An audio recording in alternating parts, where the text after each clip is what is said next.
네, 안녕하세요. 멘탈의 전부다의 철영입니다. 네, 기록적인 달러 강세가 이어지는 가운데 미국 주식시장은 한 주의 첫 거래일부터 불안한 모습을 보이다 3대 지수가 모두 하락하며 끝났습니다. 오늘은 이례적으로 나스닥이 가장 강했는데 아마 기존에 상대적으로 가장 낙폭이 컸던 탓으로 해석됩니다. 주요 6개국 통화 대비 달러의 강세를 나타내는 달러 인덱스는 오늘 114까지 치솟고 있습니다. 유로가 57.6%의 가중치를 가지고 있고 일본 엔이 13.6%, 영국 파운드가 11.9%, 캐나다 달러가 9.1%, 스웨덴 크로나가 4.2%, 스위스 프랑이 3.6%의 가중치를 가지고 있는데요. 이 달러 인덱스라고 하는 것도 1944년에 맺어진 브레튼 우즈 협정이 1973년에 해체된 직후에 달러의 가치 표시 기준을 만들기 위해 설정한 지표로 보시면 아시겠지만 2022년 현재의 국제 정세를 전혀 담아내고 있지 못하는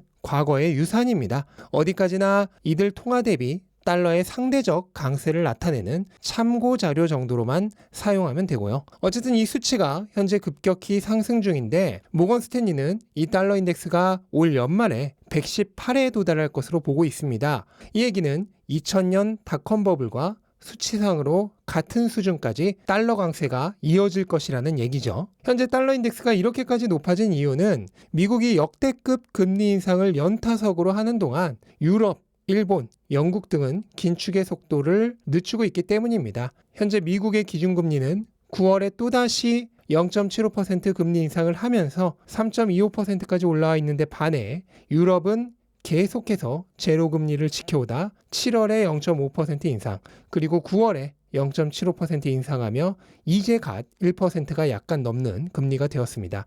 이처럼 유로의 기준금리가 상대적으로 미국의 금리를 따라가지 못하면서 유로의 달러 대비 가격은 하락했겠죠. 1유로의 가격은 달러 패러티인 1달러를 훨씬 지나 현재는 96센트 수준까지 떨어져 있습니다. 또한 지난주 금요일에는 영국에서 50년 만에 가장 큰 감세 계획을 발표하고 지출을 늘릴 계획이라고 얘기한 뒤 영국 파운드화가 급락해서 오늘 장중에 1달러 3센트까지 떨어지기도 하는 등 크게 불안한 모습을 보였습니다. 일본 엔이야 말할 것도 없이 끊임없는 엔저 행진을 계속하고 있는 상황이고요. 이처럼 달러 인덱스에서 무려 80% 이상을 차지하고 있는 주요국들의 통화 가치가 급락하며 안 그래도 심화되는 달러의 강세를 더 부채질하고 있는 것입니다. 현재 이러한 상황이 어디까지 이어질지는 불투명하지만 당분간 흐름은 계속될 가능성이 높아 보입니다.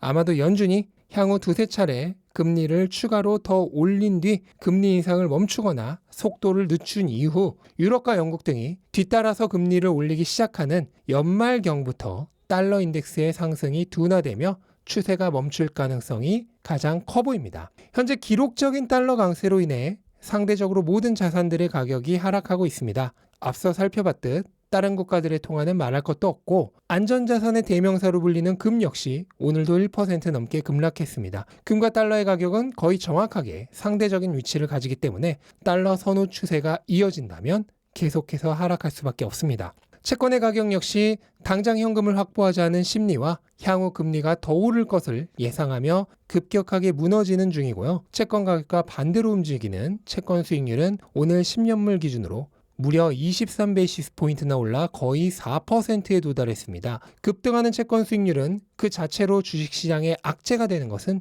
지지난 영상에서 설명드렸기 때문에 생략하고요. 그나마 한 가지 위안인 것은 달러로 구매해야 하기 때문에 달러의 영향을 강하게 받는 유가 역시 급락하고 있다는 사실입니다. 유가의 하락으로 인플레이션 수치는 지속적인 하방 압력을 받을 것으로 보이고요. 이게 연준의 금리 인상 속도를 늦추게 되는 것이 현재 금융시장이 바랄 수 있는 거의 유일한 희망입니다. 이처럼 시장에는 암울한 상황이 펼쳐지면서 오늘 S&P 500은 6월의 저점에서 정확하게 하락이 멈췄습니다. 일시적으로 지지선의 영향을 받은 것으로 보이고요. 다만 시장 정세가 지금처럼 계속해서 암울하게 돌아간다면 이 지지선은 신압으로 뚫릴 것이 분명합니다. 현재로선 여기서 지지를 받을지 아니면 추가적으로 하락할지가 당장의 시장 관심사가 될 텐데요. 만약 뚫린다고 하면 기대 매수세가 사라지면서 추가적인 하락은 불가피합니다. 당분간 시장에 플러스 요인이 될 만한 사항은 많지 않습니다. 이번 주 금요일 개인 소비 지출이 발표되긴 하지만 아마도 지난 CPI 상황을 보면 분위기를 바꿀 정도로 크게 개선되었을 가능성은 별로 높지 않습니다. 일단은 10월 13일 발표될 9월 CPI 발표까지는 급락까지는 아니다 하더라도 전반적인 분위기상 약세가 지속될 가능성이 높아 보입니다. 다만 9월 CPI의 경우 유가의 급격한 하락과 자산 시장의 급락 그리고 경기 둔화의 영향이 본격적으로 나타날 가능성이 있습니다. 따라서 지난 8월과 달리 예상외로 강한 인플레이션 하락이 나타날 가능성이 충분히 있다고 생각을 하고요. 어제 보스턴 연은의 총재가 현재 인플레이션이 아마도 정점을 지났을 것으로 보고 있다는 얘기를 했습니다. 그리고 이것은 사실일 가능성이 높죠. 현재 많은 전문가들이 연준이 후행성 지표들에 목매어 과잉 대응을 하게 되면 또다시 내릴 곳을 지나칠 가능성이 있다고 지적하고 있습니다. 연준은 불과 1년 전만 해도 인플레이션은 일시적인 것이라며 자신감을 내비쳤습니다. 그러다 후행성 지표인 인플레이션이 급격하게 상승하자 그때가 되어서야 우리는 인플레이션에 대해 이제야 알았습니다 하며 갑자기 인플레 화이터를 자처하고 나섰습니다. 어쩌면 지금 비슷한 상황이 펼쳐지고 있는 것인지 모릅니다. 방향만 그때와 반대일 뿐이죠. 1, 2년 정도가 지나면 이제야 경기 침체에 대해 알았다고 하면서 갑자기 디플레 파이터가 되어 있을지도 모르는 일입니다. 이처럼 최고의 엘리트라는 미국의 중앙은행의 수장들조차도 전혀 짐작의 발끝에도 미치지 못하는 것이 경제이고 시장입니다. 이렇게 알 수 없는 것을 끊임없이 예측하는데 여러분의 시간과 감정을 소비하는 것을 멈추시기 바랍니다. 그보다 훨씬 건전한 것에 초점을 맞추세요. 삶의 모든 것은 투자가 되어야 합니다. 투자란 씨앗을 심는 행위죠. 오늘 심은 작은 씨앗이 미래에 커다란 수목이 되는 것입니다. 소비는 아무것도 창조하지 못합니다. 그저 아까운 가능성을 갉아먹고 허무하게 사라질 뿐입니다. 시간과 감정도 마찬가지입니다. 그 역시 투자가 되어야 합니다.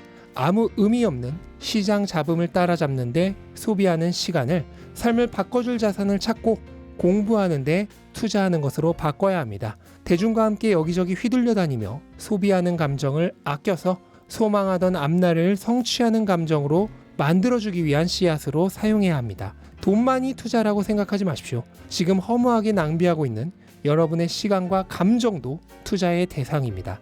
오늘 씨앗을 심기 바랍니다. 씨앗은 결코 단기간에 수확할 수 없습니다.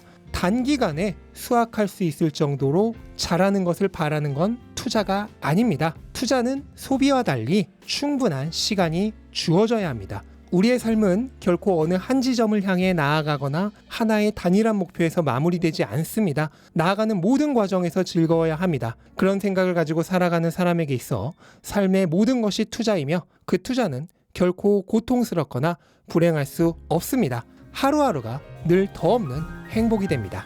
네, 이것으로 오늘 영상은 마치도록 하겠습니다. 영상 도움되셨다면 구독과 좋아요 부탁드리고 즐거운 하루 되시기 바랍니다. 감사합니다.